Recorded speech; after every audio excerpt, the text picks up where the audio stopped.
হ্যাঁ, এই যে দাদির প্রসাব নিয়ে যাচ্ছি। অনেক হলুদ হয়ে গেছে। হ্যাঁ, এদিক কাকা, এদিকে এই পাশে উঠবো কাকা। দিন দিন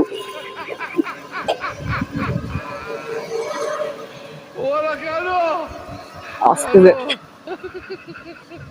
কাকি ভয় পাচ্ছেন? হাইটে যাই আপনার আস্তে আস্তে যান কাকা, আস্তে আস্তে আস্তে কাকা। হ্যাঁ। কাকা দোয়া করে দিন একটু কাকা। যাও যাও আল্লাহ এই আস্তে এই আস্তে আস্তে আস্তে আস্তে যাও বাবা আস্তে আস্তে যাও কি আস্তে যাও বাবা ধন্যবাদ কাকা।